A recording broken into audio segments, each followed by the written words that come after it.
Hola, muy buenas tardes a todos. Muy buenos días, muy buenas noches para aquellos que nos ven también a través de nuestro canal de YouTube y en las redes sociales.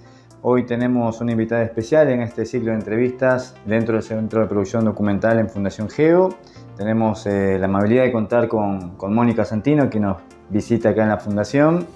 Ella es cofundadora de La Nuestra, es profesora nacional de Educación Física y Ciencias Biológicas en el Instituto José Ingenieros, recibido en el 87, ya hace un tiempo. Directora técnica nacional de fútbol, periodista deportiva y militante feminista. Además, ella fue jugadora de fútbol de primera división en AFA, jugaste en All Boys entre el 97 y el 99. Fue galardonada con el premio Mujeres Destacadas por su labor en municipios en actividad en el deporte y obtuvo la beca Programa de Capacitación para Entrenadores, emitido por la Embajada de Estados Unidos en Buenos Aires en el año 2008. Además, fue considerada por la legislatura de la Ciudad de Buenos Aires como personalidad destacada del deporte en el ámbito de la ciudad, siendo la primera jugadora de fútbol que recibe esta distinción. Es coautora del libro Pelota de Papel 1, 2 y 3, de Feminismo para Jóvenes, de A Desalambrar y de Abrir el Juego. Y actualmente entrena la categoría cadetas de La Nuestra Fútbol Feminista.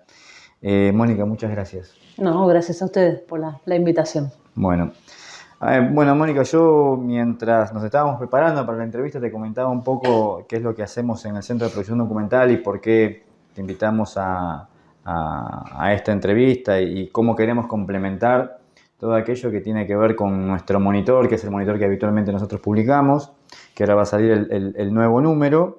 Y la verdad que la mirada, si querés, más social de cómo termina impactando distintos tipos de políticas educativas, sanitarias, económicas, laborales, medioambientales, terminan impactando evidentemente en la sociedad. Son políticas que van orientadas a la gente, por omisión o acción. Entonces ahí vamos a hacer un recorrido, si te parece bien, de algunos de esos temas, a ver qué es lo que nos podés contar.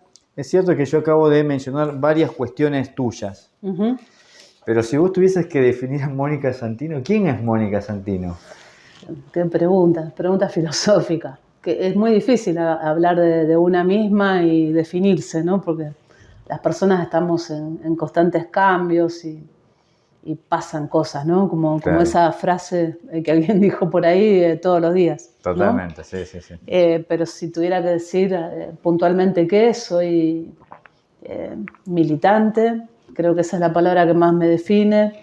Creo que sigo siendo futbolista, por más que no juegue profesionalmente. Soy peronista, soy feminista. Creo que esas son las cosas que más o menos me van contando, y hincha de Vélez. Hincha de Vélez. Entonces creo que en cada una de esas puntas puede haber un relato de quién soy, ¿no? Aunque permanentemente se cambia, ¿no? Y hay unas cuestiones que tienen que ver con, estar atrapada en un día a día, que muchas veces decís, vivo atormentada por cuestiones, ¿no? Por lo que no se puede cambiar o por lo que me gustaría cambiar. Pero me parece que esos ejes hablarían bien de mi persona, sí. Y mamá. Mamá y casada, con una compañera increíble. Y el tiempo también que fui militante de la CHA, de la Comunidad Homosexual Argentina, ¿no? Claro. Finales de los 80, principios de los 90, en otra época. Sí, yo, digamos, un poco mientras iba haciendo el recorrido de tu biografía, por lo menos lo que yo comentaba acá y esto que estás mencionando, hay una mujer que tiene muchas convicciones muy fuertes en temas que quizás, viste, en su momento no eran tan mainstream y hoy sí lo son. Uh-huh. Digamos, y por un lado, ¿por qué surgió esas inquietudes? ¿Por qué esa necesidad quizás de meterte en temas, viste, desde la militancia, que te guste como la actividad deportiva, después fuiste entrenadora, fuiste jugadora? Digo, ¿qué pasó, qué te constituyó, qué te orientó a ese tipo de espacios? Uh-huh. Mira, creo que desde muy niña, muy pequeña, siempre lo que me gustó, a lo que yo quería llegar o lo que me movía el deseo, digamos, por decirlo en términos de las generaciones jóvenes. Totalmente, sí. Fue pelear para lograrlo. Digamos, nunca nada vino dado. Yo quería jugar a la pelota en la calle con los varones que veía jugar en mi barrio, y para eso había que vencer obstáculos. Cuando fui adolescente yo quería acercarme a algún espacio que tuviera que ver con lo social porque me interesaba, porque me dolía lo injusto, porque lo injusto siempre me puso, bueno, mal o en un lugar de rebelarme contra eso. Y mi adolescencia transcurrió en dictadura y en un colegio religioso en San Isidro. Entonces, para darle una vuelta a todo eso, el único espacio de militancia cercano era la Iglesia Católica. Claro, que, claro.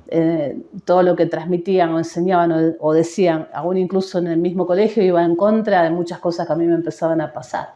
Uy, qué fuerte ese proceso. Y luego salir de la dictadura y como vivíamos en una campana, ¿no? Y en una especie de cuestión de cristal, donde la política está absolutamente prohibido hablar, bueno, enterarte realmente lo que había pasado en Argentina en esos años, ¿no? Y con toda la pasión que yo sentía por el fútbol siempre me constituyó, y saber, no sé, yo fui a la cancha de River a ver los 3 primeros partidos de Argentina en el 78 por un regalo de mi abuelo. Fui a ver Argentina-Hungría, Argentina-Francia, Argentina-Italia, no me lo voy a olvidar más, digamos, fue el único mundial que vi. Y mucho tiempo después, a los 18 años, yo supe que a 10 cuadras de esa cancha pasaba lo que pasaba, ¿no? Claro. Entonces, no tengo ningún registro de algo que me haya resultado fácil, ¿no? Porque era jugar al fútbol, era que no me gustara lo que le gustara a la mayoría de mis compañeras o con quien tenía que ver en ese momento. No vestirme como se vestía la mayoría, no estar todo el tiempo, digamos, como encorsetada en lo que significaba ser mujer en esos años. Entonces fui de alguna manera, creo que arreglándomelas, buscando los espacios. Fui a jugar al fútbol igual y después, ya de más grande, la decisión de pertenecer a la CHA de aquellos años, que no es ni parecido a lo de ahora. No, me imagino, no. Tampoco tuvo que ver con decir, sí, yo voy a militar, sino más bien con decir, bueno, ¿dónde están las personas que son como yo? Claro. Y creo que todo eso de alguna manera me fue armando, como nos pasó a la gran mayoría de las compañeras de mi generación, ¿no? Tengo 57 años y estoy hablando de cuando tenía 20, ¿no? ¿Y en esa época quiénes eran tus referentes, Moni? Porque viste, me imagino que tenés que, aparte del deseo y varias cuestiones que te movilizaban, porque viste, siempre uno busca, bueno, un referente, o no tuviste referente y dijiste, bueno, hago mi camino porque es más fuerte la inquietud y las ganas de hacer que esperar a que alguien quizás me guíe. Sí, no sé si tenía una referencia fuerte, ¿no? Yo sí recuerdo de ver historia o todo lo que tuviera que ver con el peronismo, no sé, en documentales, en alguna cosa que pudieran pasar por la tele, en algunos relatos. No nací en un hogar peronista en absoluto, pero las emociones más fuertes, como me pasaba con el fútbol, tenían que ver con eso, ¿no? Claro. Tengo muy presente, porque tenía 9 años cuando Perón muere, y ver a los adultos llorar. No en mi casa particularmente, en el barrio. Sí. Que estaba compuesto por mucha migración italiana, ¿no? Que con Perón habían tenido un ascenso social.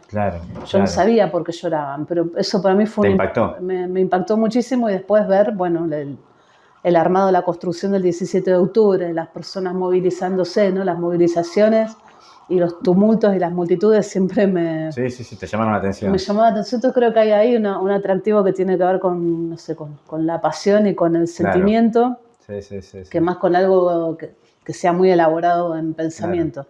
Entonces quizás ahí la primera referencia sea Eva Perón, y después con el tiempo, cuando crecí, cuando me entero, digamos, de ese genocidio tremendo que nos pasó como sociedad, las Madres de Plaza de Mayo siempre para mí fueron una referencia permanente, a quienes hoy seguimos citando y comparándonos cuando pensamos en el proceso que tuvimos en la cancha de fútbol en la Villa 31, y lo que pasa cuando las mujeres participan y se ponen en movimiento, ¿no? Seguramente que las Madres de Plaza de Mayo en el año 77 no pensaban en el feminismo. Tal cual. Pero hay montones de acciones de mujeres a lo largo de nuestra historia que las podés enmarcar en el feminismo ahora y dar un paso en ese sentido, ¿no? Entonces, así como nosotras movimos un pie para ocupar la cancha, bueno, cuando las madres le decían no pueden estar acá, empezaron a girar, ¿no? Increíble. Y entonces hay algo ahí en ese inicio de movimiento que para mí es fundante. Así que si tengo que hablar de referencias históricas, creo que son esas, ¿no? Eva Perón y las Madres de Plaza de Mayo. Y en ese sentido, digamos, después vos fuiste avanzando en tu historia de vida y dijiste, me gusta, no sé, el fútbol, me gusta el deporte. Te lanzaste al periodismo deportivo. ¿Por qué el periodismo deportivo? Creo que, a ver, no sé si por una convicción de que quería ser periodista, pero sí lo que me pasó, como me sentí expulsada del fútbol en distintos tiempos de mi vida y a la vez que convocada, ¿no? En una cosa ahí medio perversa, si querés. Me ocupé de estudiar todo lo que tuviera que ver con el fútbol, el alrededor del deporte, ¿no? Por eso la educación física, luego el periodismo deportivo, que yo en esa época ya tenía una militancia en la CHA muy intensa.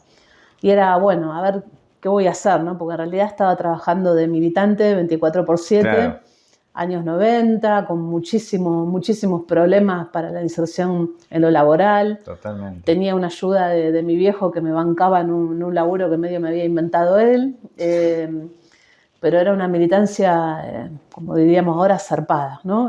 Que no era paga de ninguna manera. Sí. Entonces, era desde el convencimiento real, digamos. El convencimiento pleno en un tiempo donde nosotros hablábamos de la sexualidad como un derecho humano. Claro. Y esa CHA tenía una consigna que era el libre ejercicio de la sexualidad es un derecho humano, y una batalla muy grande por generar alianzas con los organismos de derechos humanos, ¿no?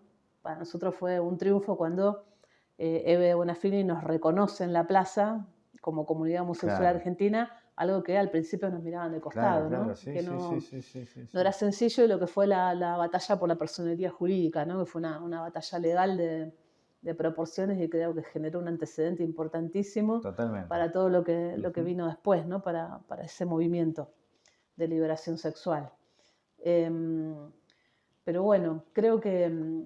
O sea, ¿y el periodismo ahí? Como el periodismo vos ahí, dijiste... sí, el periodismo ahí, no sé si tenía vocación de periodista, era bueno, qué sé yo, puede ser, me gusta mucho, y yo creo que la mayoría de los y las que estudiamos periodismo deportivo tenemos una ventana así de entrada con el amor por el fútbol, y después es una profesión que también se desdibujó un montón, que está rodeada de una cantidad de intereses que muchas veces te aleja de hablar del juego, ¿no? Que se ha transformado en una industria donde se llenan horas y horas de televisión y se escribe mal, digamos, ¿no? Yo tenía como una referencia del periodismo deportivo desde otros lugares, ¿no? Recuerdo periodistas enormes que casi eran piezas literarias lo que escribían, ¿no? Montones de periodistas, Osvaldo Ardizone, digo, por nombrar uno. Yo leía el Gráfico y Goles como una loca cuando era chiquita, y después los tipos que hacían radio, ¿no? Totalmente. Qué sé yo, los comentarios de García Blanco, ¿no?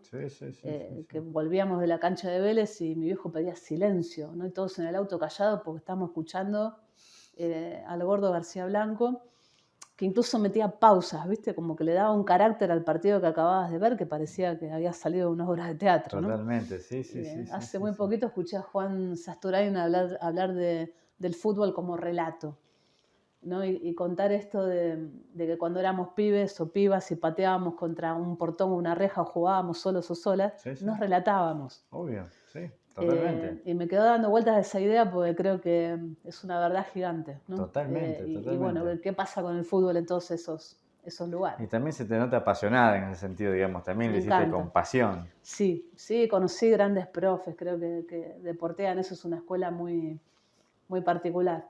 De periodismo ejercí, diría que poco y nada, porque la vida me fue llevando para otros lugares, pero la radio es lo que más me gustó y me sigue gustando, ¿no? La radio me apasiona. Sí. Moni, tenés una camiseta que dice La Nuestra, fútbol feminista. ¿Qué es La Nuestra? Y la nuestra es un lugar en el mundo para todas las que somos parte, ¿no? Si tenemos que definirla en un concepto, diríamos que es un colectivo feminista, una organización social que toma el fútbol como bandera, pero que es mucho más que lo que pasa en una cancha de fútbol. Y que de alguna manera la explicamos con todo lo que nos fue pasando, que no fue planeado, ¿no? Nadie dijo, bueno, vamos a utilizar este método de entrenamiento, vamos a convocar a tal y tal. Fue como el devenir de estar permanentemente en la villa. Y el estar permanentemente en la villa, con esa pedagogía de la presencia, ¿no? La que hablan los curas villeros, nos hizo generar un vínculo con el barrio que diría que es indisoluble, con las pibas, con las familias, y construir un conocimiento con respecto al fútbol, por eso nosotros hablamos de fútbol feminista, que fue hecho con las pibas, digamos. Nosotros no vamos, y a veces el deporte cae en esos discursos, a hacer caridad o a hacer asistencialismo, o a tirar la pelota un rato, ¿viste? Estas ideas de, bueno, yo te saco de la calle, y yo, ¿no? Como si fuera una persona iluminada que llega al barrio. Totalmente. Y la verdad que no es todo lo contrario. Ahí llegamos todas con montones de heridas distintas, por el destrato dirigencial, por lo que cuesta jugar al fútbol en Argentina, digamos, profesionalmente, con heridas, digamos, si la palabra sería esa, y de alguna manera la fuimos como componiendo en ese grupo que se fue armando, ¿no? Claro. Yo llegué sola en el 2007, con la única premisa de seguir entrenando un equipo que quedaba como sin entrenadora, y estas paradojas, ¿no? Una entrenadora estadounidense que ni siquiera era directora técnica, que había entrado al barrio por motus propio, que estaba en Argentina haciendo su tesis como socióloga, se volvía a Estados Unidos y quería que ese grupo quede con alguien. Nos habíamos conocido en los Juegos de Vita, me vio cómo venía laburando en la municipalidad de Vicente López en otro lugar, y le dije que sí. Bueno, y llegué a la Villa 31 sola, así, el 6 de noviembre de 2007, con un grupo de 15 pibas que me miraban, tipo, ¿dónde salió esta vieja loca? Claro. ¿Y esto qué es? ¿Qué es esto? Y así arrancamos. Bueno, no tenemos cancha, los pibes no nos dejan entrar, vamos a pelear la cancha. Y empezaron a sumarse compañeras que nos habíamos conocido en distintas etapas de la vida, a querer entrenar y a ser parte, ¿no? Claro. Hoy somos casi 300 pibas. No, tremendo. Desde los 6 años hasta compañeras que tienen como 50, que el jugar les representa una cantidad de cosas que excede el fútbol, y otras que son futbolistas y que quieren fichar en clubes de AFA, ¿no? Hay ahí un abanico de identidades y de posibilidades que es inmensa, y para nosotras el aprendizaje permanente desde la educación popular, desde los feminismos, desde la autodefensa, con un grupo de compañeras que se incorporó entre el 2013 y 2014, trabajadoras sociales, educadoras populares, ¿no? Y ahí, bueno, es el gran tuco que la nuestra significa, en función de, creo que es lo que aportamos al movimiento de mujeres después del Ni Una Menos, ¿no? Y la popularización Totalmente. De los feminismos, para que ese derecho a jugar entre a la agenda del movimiento como un reclamo, ¿no? Y poner también sobre el tapete las tareas de cuidado, cuánto tiempo le dedicamos a jugar, qué significa jugar para nosotras, y seguir ofreciendo un espacio seguro de entrenamiento con ese horario que conquistamos ahí, peleándonos cuerpo a cuerpo con los pibes. ¿Y eso fue sencillo? Porque te digo, estás en un ambiente que a priori, viste, uno debe decir, estamos instalando una idea nueva, en un ambiente tremendamente hostil, no solamente hostil por una cuestión de, viste, cultural, de adopción, viste, de los nuevos términos o dar espacio a la mujer, sino también por las otras problemáticas, carencias alimenticias, habitacionales, educativas, bueno. ¿Cómo lo sortearon? Porque lograron que hoy 300 mujeres estén trabajando conjuntamente para sostenerlo. Creo que fue el tiempo, yo creo que la permanencia también hace que la gente en el barrio, las personas que habitan el barrio te empiecen a mirar de otra manera. Claro. Porque es muy común las personas que llegan y se van, ¿no? Claro. Que toman un conocimiento que es esencialmente villero, y se lo apropian y se van para otro lugar, ¿no? Y las personas en general están muy cansadas de eso. Claro. Ahora, cuando vos te quedás a la par de una piba peleando una cancha, agarrándote a piñas con un pibe que no quiere salir, que estás con lluvia, con sol, con el clima que sea, y estás, y entendés, y pones oreja y escuchás, bueno, ese vínculo es indestructible. Te adoptan como una más. Ni siquiera la pandemia pudo destruir eso, que fue una época que tuvimos mucho miedo y que la pasamos mal. También pudimos sortear eso en virtud de la capacidad de la red que pudimos armar, ¿no? Claro. Entonces yo creo que la base es esa. Yo insisto con que no es receta, ningún barrio se parece a otro, pero sí me parece que es, no sé si diría un modelo replicable, sino una forma de entender el deporte en los barrios que bien podría servir para un debate que yo creo que tenemos pendiente en Argentina, que es el deporte social, ¿no? ¿De qué hablamos cuando hablamos de deporte social? Si tiene vínculo con el alto rendimiento, qué estructuras se necesitaría para eso, desde qué lugar nos paramos a discutirlo y a verlo. Creo que hay montones de personas en Argentina, mujeres, varones y diversidades dispuestas a a dar ese debate y a pensar políticas públicas, porque creo que tenés ahí una herramienta, pero tremenda, en la forma en que vos te podés acercar a pibes y a pibas, ¿no? y a entender la vida desde distintos lugares, ¿no? A la fortaleza enorme que significa organizarse, a que te caiga la idea de que las transformaciones son colectivas fehacientemente. Totalmente, sí, Y también una gran herramienta para erradicar la violencia de género, ¿no? Nosotras hemos visto pibas que, digamos, en los barrios las mujeres asumen tareas de cuidado a edad muy temprana y a laburar a edad muy temprana, y los espacios para jugar se van achicando ahí, y después la idea del cuerpo y de todo lo que vos podés hacer siempre está orientado a la maternidad, claro, ¿no? Pues es un mandato tremendo. Bueno, ¿qué pasaría si corremos un poco ese mandato, si empezamos a pensar la maternidad desde un deseo? ¿Y qué pasa con ese cuerpo que te dijeron que estaba nada más que para eso, ¿no? Entonces, ahí para nosotras el impacto feminista es enorme, y lo estamos haciendo con una pelota de fútbol, algo que nos fue, increíble. Negado históricamente. Como que fue la excusa, ¿no? Fue la excusa, digamos. Sí. ¿Dónde nos podemos unir desde acá? Y ahí empezar a generar un ecosistema de contención y de acompañamiento y de aprendizaje constante, porque es mutuo. Me imagino que vos y el equipo habrán salido... No paramos de aprender algo que no aprendimos ni en escuela de director técnico, ni en profesorado de educación física, ni absolutamente en ningún lugar, y algo que en el último tiempo, y con la incorporación de estas compañeras, que era un colectivo que conocimos en los encuentros de mujeres, que los encuentros de mujeres es una cosa argentina también increíble.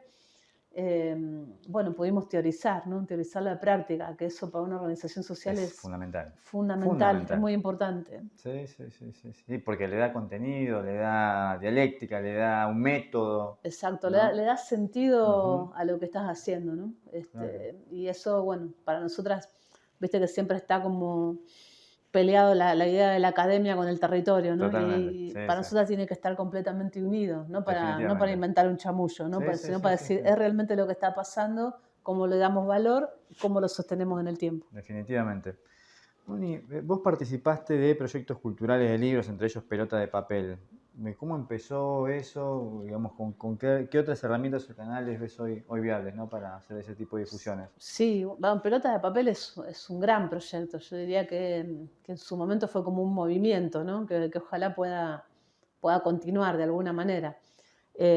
Nosotras nos enteramos por redes y por notas periodísticas de la existencia de Pelota de Papel, y como conozco particularmente a uno de sus editores, que es Ariel Sher, que fue profe mío en Deportea, un día lo entrevisté. Yo trabajé un tiempo no muy largo en la Radio de las Madres. Sí. Le pregunté por Pelota de Papel, y cuando estaba terminando la charla digo, che, pero no hay ninguna mujer. Ella escribiendo, eran todos futbolistas, claro, ¿no? Todos varones, que la idea era muy bien, es decir, bueno, se mira al futbolista también de una manera muy estereotipada. Totalmente. No piensan, son tipos que siempre dicen lo mismo, el cassette de la entrevista, y no piensan absolutamente nada, ¿no? Como si fueran máquinas. No es cierto, de ahí el producto, ¿no? Pelota de Papel, claro, con una idea original de Sebastián Domínguez, exjugador de Vélez, ahora ayudante con Hernán Crespo, anda por Dubái, Seba Domínguez. Y Agustín Lucas. Agustín Lucas es un exjugador uruguayo, es poeta. Agustín, bueno, impresionante su vuelo literario, y un poco salió ahí de una conjunción entre futbolistas argentinos y uruguayos. Y Ariel tomó el guante, ¿no? Obviamente, y dijo, claro, faltaban días para que se cierre la entrega de cuentos. Sí.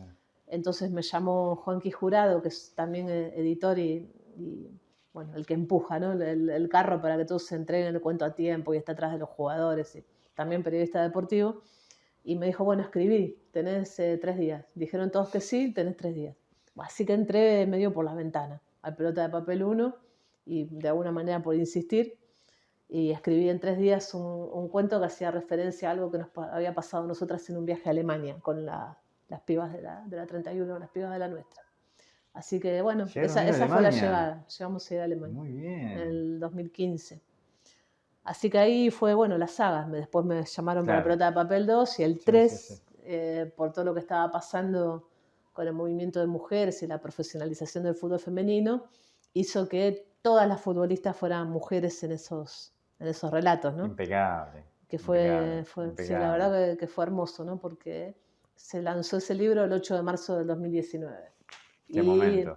con ya la secuencia del anuncio de la profesionalización del fútbol, la denuncia todo de Maca Sánchez, bueno, salió todo ahí. No, impecable. Ahí antes, mientras charlábamos y me comentabas muy fuertemente lo que estaban haciendo en el barrio, Villa 31, lo habéis mencionado. ¿Vos qué ves en los pibes? ¿Viste? Porque nosotros desde la fundación, en este monitor que armamos, seguimos constantemente los indicadores educativos, ¿viste? Para ver tasa de repitencia, tasa de escolaridad, si hay algún resultado que sea a nivel internacional, ¿viste? Cuando te hacen las famosas pruebas PISA, qué sé yo. Pero ¿qué importancia vos le das al deporte en la formación de los pibes cuando, digamos, evidentemente en cualquier ámbito, pero en particular ahí en ese tipo de espacios, ¿no? Como lo del barrio? ¿Qué importancia se le da ahí al deporte? Y una importancia, no sé si tuviera que medirla en números, un 100% de importancia. Creo que son lugares mucho más importantes de lo que se cree, ¿no? Como decía antes, esa mirada así casi despectiva de, bueno, le tiro la pelota un rato, Claro. Sin compromiso, no funciona así, ¿no? Y cuando se pone el cuerpo, se escucha a las pibas y a sus familias, cuando empiezan a aflorar, digamos, algunas situaciones, algunos problemas, estás ahí para escuchar, te das cuenta que ese ámbito deportivo tiene una cantidad de ventajas que otro espacio capaz no tiene. Claro. Porque es una persona que se está divirtiendo, que la está pasando bien y que también puede llevar a la cancha su problema, ¿no? Si en la rueda de pibas nosotras tenemos la costumbre de empezar cada entrenamiento con ronda, al principio y al final, y te das cuenta, digamos, y ves a alguien que está con la cabeza gacha o mal, o ya una costumbre que se hizo hábito, de que alguna mamá o algún papá se acerque para decir, mira, le está pasando esto o aquello, nos está pasando esto como familia. Bueno, es un espacio también que hay que atender, ¿no? Por eso decía que somos más que un proyecto deportivo. Sí. Pero la cancha de fútbol y esa familiaridad y la forma como se generan los vínculos cuando jugás, es una puerta gigante que yo creo que se desaprovecha, ¿no? La mayoría de las veces. Pero hay que laburar, digamos, no es algo que porque vos armaste el partido de fútbol sales, ¿no? Instantáneamente, vos tenés que estar ahí con mucho cuerpo, ¿no? Quedamos todas muy cansadas después de los entrenamientos y sostener la nuestra es mucho más que ir al barrio, digamos. Hay montones de cosas que pasan por afuera del barrio para poder sostener una organización de estas características. Si no hubiera red, si no hubiera vínculo entre nosotras, que no necesariamente somos amigas, digamos, todas las que componemos la nuestra, porque digamos, tenemos diferencias de edades grandes. Yo tengo todos estos años que tengo y la más grande después de mí tiene 42, digamos, hay una brecha generacional. Sí, que muchas veces a mí, incluso, bueno, ya lo estoy sintiendo más en el último tiempo, hay cosas que me cuestan porque, digamos, ese espacio entre generaciones existe. Sin embargo, me parece que ese vínculo que fuimos tejiendo entre nosotras es lo que permite sostener una organización de estas características. Si no, sería imposible, ¿no? Sí. No, aparte me imagino que debe haber un momento en que la nuestra ya es la nuestra, es algo que es un concepto que es mucho más amplio que las personas que lo componen, ¿viste? Entonces genera otro tipo también de compenetración, sí, ¿no? Y algunas frases que creo que fueron un gran acierto incorporarlas como parte de la organización y las centrales, pararse en la cancha como en la vida, que la dijo una chica que cuando la dijo tenía 14 años, Natalie Villalba, que fue después de un entrenamiento en esos espacios que a veces tenemos de charla después de los partidos, y lo planteaba en el término de cómo se podía resolver un conflicto, ¿no? Y así como juego, soy afuera, y una cantidad de cosas que la dijo sola, digamos, nadie fue diciéndole... Sí. Construyéndole un relato, algo. Y fue lo que le pasó, ¿no? Qué fuerte. Mi juego, mi revolución, montones de frases que creo que nos van contando como organización y me parece que fue muy importante ponerla en valor, ¿no? Importantísimo ponerlas en valor. Moni, la verdad que es increíble lo que ustedes hacen. Nosotros vamos a estar difundiendo todo esto como para que la nuestra y todo lo que ustedes necesiten en el barrio también pueda ser materializado y de alguna manera quizás aquellos que nos estén viendo a través de la entrevista puedan interiorizarse un poquito más. Seguramente te pediremos algún dato adicional, si tienen alguna web o alguna red social donde contactarse. Te voy a hacer la última pregunta, que es una pregunta que nosotros hacemos habitualmente a los entrevistados. Una pregunta, es como un juego, ¿sí? Esta es una pregunta que la respuesta evidentemente va a ser medianamente creativa. La pregunta no es tan creativa, es muy básica, pero tu respuesta va a ser creativa. Si vos fueses presidenta por un día, y tuvieses la posibilidad de aplicar una política, una medida, que sabés que se va a cumplir, te dan esa varita mágica para el primer día, aplica una, tenés una chance, usala bien. ¿Cuál sería la primera medida que aplicarías sabiendo que se va a aplicar? Si fuera presidenta un día, digamos, en este contexto, estaría pensando cómo mejorar los ingresos salariales de cantidad de personas para que trabajar sea digno y no sea una angustia, ¿no? Trabajar todos los días y no sé, llegar a fin de mes y que puedas aspirar a lo que tenés que aspirar. Una en tantísimas, ¿no? Porque creo que es un montón. Lo primero que se me viene a la cabeza es eso, cómo equiparar ingresos para que tu vida sea digna, sea posible, como también pensar en la gran masa de trabajadores informales que existen en Argentina, ¿no? Como es muy complejo, no sé si como una medida de un día, ¿no? Pero cómo enlazar esos mundos para, bueno, nada, que trabajar en Argentina vuelva a ser digno. Sí. Y eso me parece central. Después, bueno, el deporte y todo lo demás, ¿no? Pero empezar con lo básico. Empecemos. Lo básico es eso. Vuelvo a decir, soy peronista y me parece que el trabajo para los y las peronistas, les peronistas, es fundamental. Es la columna vertebral. Es el valor más importante. Es el valor más importante. Mónica, muchísimas gracias. La verdad que fuiste muy generosa en tus conceptos y en todas las cosas que nos contaste, súper interesante. La verdad que agradecemos mucho a Mónica Santino. Estamos muy contentos de que haya estado en la entrevista. ¿Te sentiste cómoda? Muy cómoda, no, muy cómoda. Impecable. Lo pasé bien. Bueno, bárbaro. Espero que puedan ver la entrevista, que la vamos a estar publicando en nuestras redes sociales y en nuestra página web en www.fundaciongeo.org.ar. Mónica, muchas gracias. Que termines bien.